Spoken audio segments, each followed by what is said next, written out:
তাহলে বাড়িটা কার আপনার? জি, আপনি কি করেন? বাজারে দোকান আছে। কিসের দোকান? Phone service. ফোন সার্ভিসিং করেন। এই গ্রামের নামটা কি? রানীনগর। রানীনগর। কোন ইউনিয়নের মধ্যে? হাটিগঞ্জ। হাটিকুমরুল ইউনিয়ন।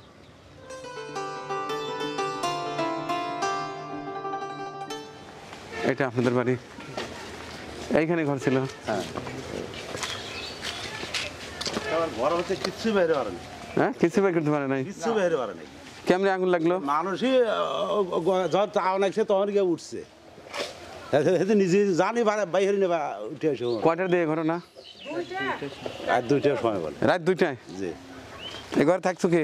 জি, আমি থাকছি। তো রাত 2টায় আগুন লাগলো? কয়েল জ্বালা ঘুমাচ্ছিলাম তো, পরে এই কয়েল থেকে তখন যে আগুন লেগে গেছে। তো এইরকম পুরো সার্কার হয়ে গেছে, যখন আগুন লাগলো তখন কি শরীরে তাপ পান নাই? আগুন লাগছে সেই সাইডে, আর আমার থাকছি সেই সাইডে। যখন অতিরিক্ত ধরে গেছে হ্যাঁ তখন একটু তাপমাত্রা পাওয়ার পরে তখন বাইরে আমার ছোট ভাইকে ডাকছি। হ্যাঁ। ডাকার পরে সবাই মিলে পানি টানি দিয়ে মেলার চেষ্টা করছি, কিন্তু নেবেতে পারিনি। একেবারে পুরোটা।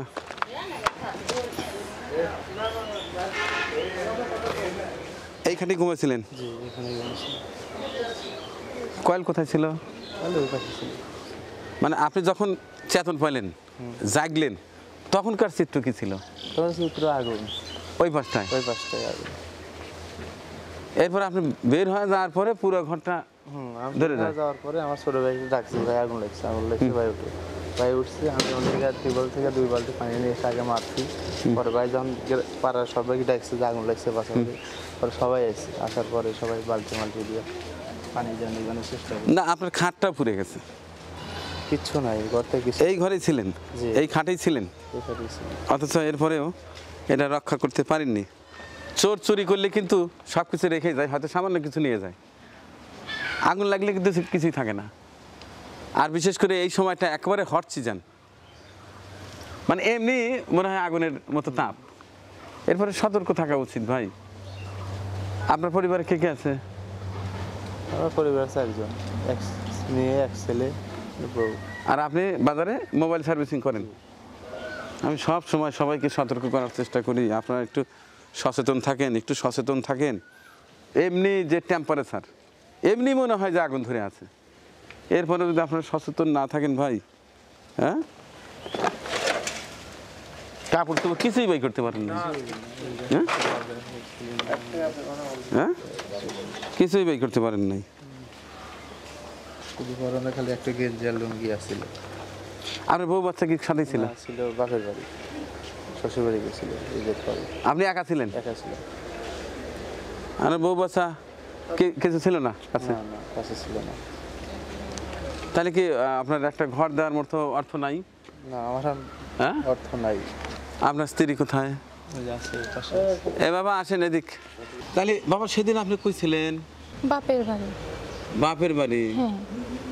তো যে জামাইটাকে একা থুয়ে গেছিলেন, ঘরের মধ্যে আগুন লাগছে, হ্যাঁ, যদি স্বামীটা যদি পুড়ে গেল নি? আমি জানি না, সকালে আমার ভাই কইছে কি আমাকে থেকে রেশমা তোমার ঘরে আগুন লাগছে, ওটো তাড়াতাড়ি। চিকুর পাড়তে পাড়তে কানতে কানতে সকালে শুনছে? হ্যাঁ, সকালে শুনছি।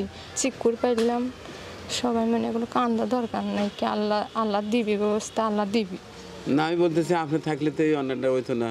কয়েল থেকে আগুন ধরছে, কয়েল কোন জায়গায় লাগা রাখছিল এটা খেয়াল করে রাখতে হয়। আপনি থাকলে তো এই সর্বনষ্ট হইতো না। এই জন্য স্বামী থুয়া বাপের বাড়ি যে রাত থাকা লাগে না, সকালে যাবেন, সন্ধ্যার মধ্যে চলে আসবেন।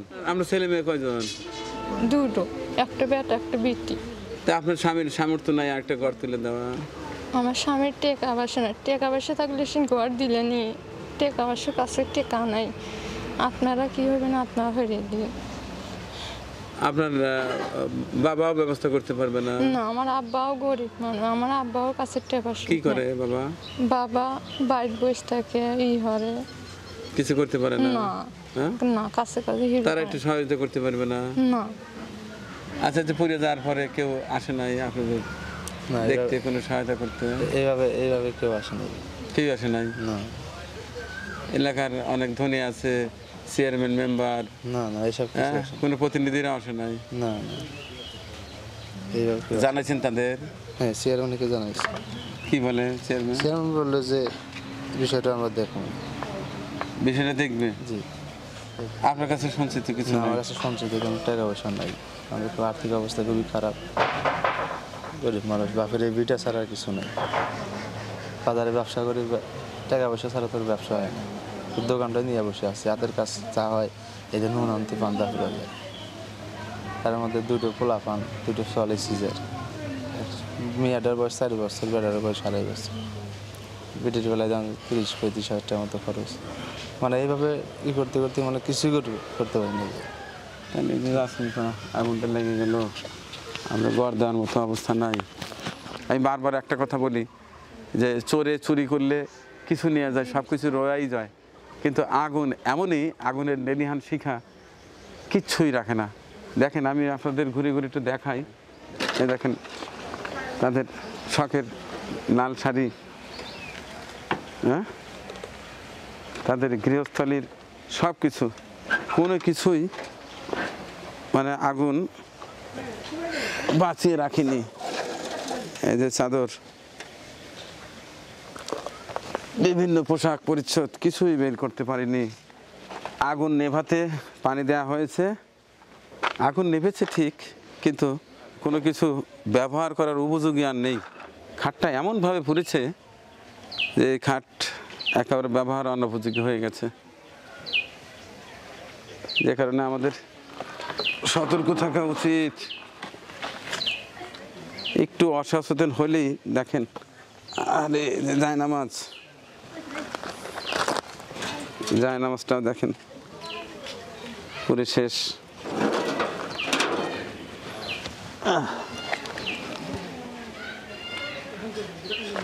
এক কথায় ঘর থেকে শুধু তার পরনে যে পোশাক ছিল সেটি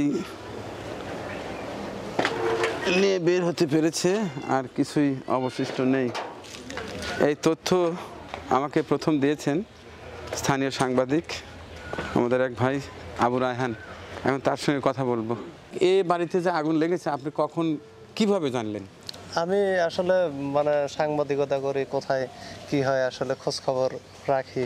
বিষয়টা যখন জানতে পারি যে থাকার যে ঘর, সেই ঘরটা পুড়ে গেছে, তাদের রাত্রি যাপন করার মতো কোনো ঘর নেই, সবাই অসহায় হয়ে আছে, বাচ্চা দুইটা বাচ্চা। তখনই আপনার কথা মনে হলো যে আপনি তো এই কাজগুলো করেন, এই মানবিক কাজগুলো, সেই ইয়াতে আপনাকে জানানো হয়েছে।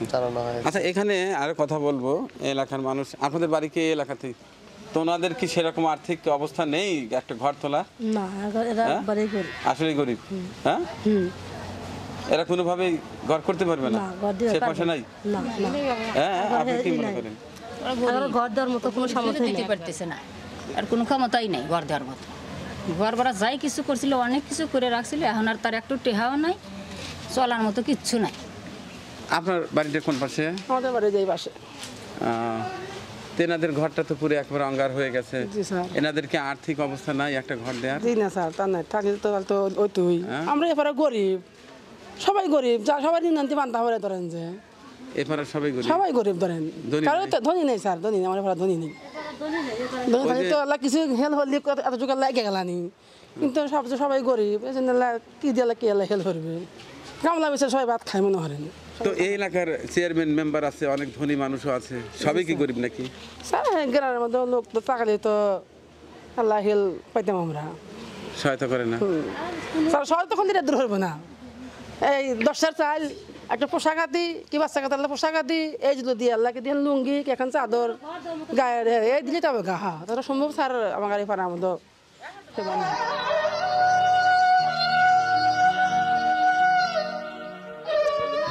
বাবারে পা ধরে না তো, আমি ব্যবস্থা করবো। ওঠো ওঠো ওঠো ওঠো ওঠো ওঠো বাবা, ওঠো ওঠো, না না ওঠো বাবা, ওঠো। আমি দেখে গেলাম, দেখি কতটুকু কি করা যায়। ওঠো ওঠো ওঠো ওঠো, টেনশন করো না, আল্লাহ একটা ব্যবস্থা করবে, একটা ব্যবস্থা করবে।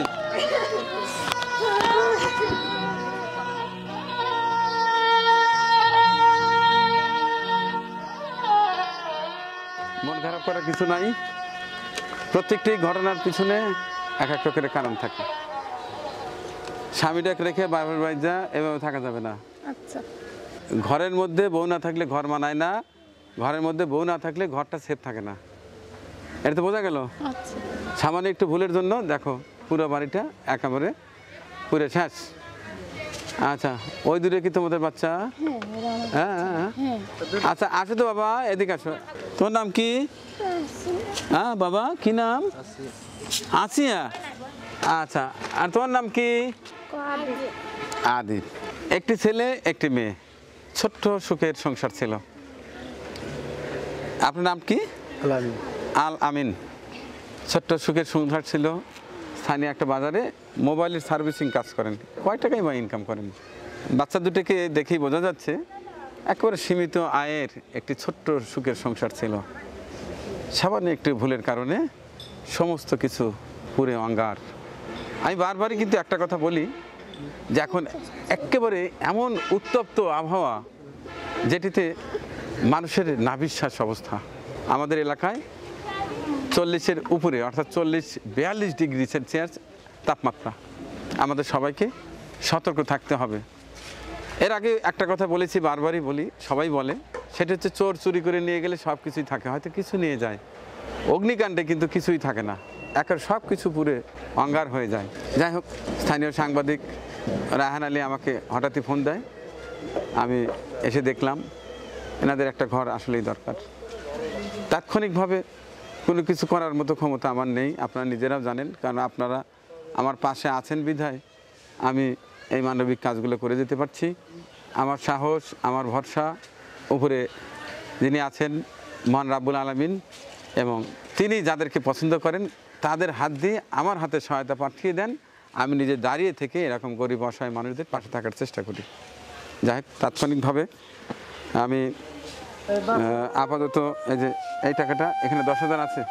আর দেখি ওই রাহেন, দেখো তো আমার গাড়িতে একটা শাড়ি, একটা লুঙ্গি ছিল, এটি একটা শাড়ি আপনার জন্য আর একটা লুঙ্গি আপনার জন্য, এটা রাখেন, আবার যেটা পরবেন।